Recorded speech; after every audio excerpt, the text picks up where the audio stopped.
Lix sa issa ma semma ebda Ministru bismu. Il-fatti li qed joħorġu fil-qorti dwar Transport Malta huma skandalużi b'xieda jgħidu taħt ġurament kif kien ikollhom pressjoni mill-Ministri biex jgħaddu lil ċertu persuni mill-eżami tal-liċenzja tal-karozza.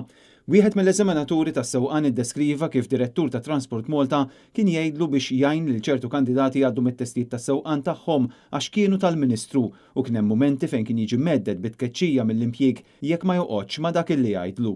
Quddiem il-Maġistrat Rachel Montebello komplet il-kompilazzjoni ta' provi kontra d-direttur ta' Transport Malta Clint Mansueto, l-eks kunsillier Laburista ta' Ħażebbuġ Philip Edric Zammit u Raul Antonio Paċ. It-tliet irġiel qed iwiġbu mhux ħatja tal-akkużi ta' korruzzjoni u trading in influence. Is this the new ethical standard that we have to expect of our members of government, that they're not crooks, they're not being charged in court, ergo everything's fine?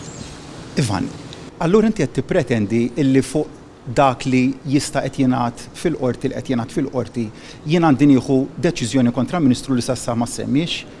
Jiġifieri żgur li aħna urejna f'dal-aħħar sentejn anzi. You can't expect people to believe that you haven't asked your ministers and you don't know who this person is. L-eżaminatur ta' testijiet tas-sewqan Roderick Cavallo intalab biex jixed iżda mhux qabel mal-avukat tiegħu kiseb dikjarazzjoni bil-miktub mill-prosekuzzjoni li tajt li mhux se jittieħdu proċeduri kriminali kontrih brabta ma' dan il-każ.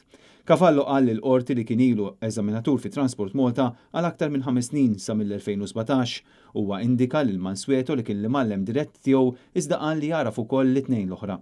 Ix-xhud spjega kif hu kien jiġi avviċinat biex jieħu ħsieb ċertu persuni li jpoġġu għat-test tal-karozza għaliex il-persuna ikun wieħed tal-Ministru.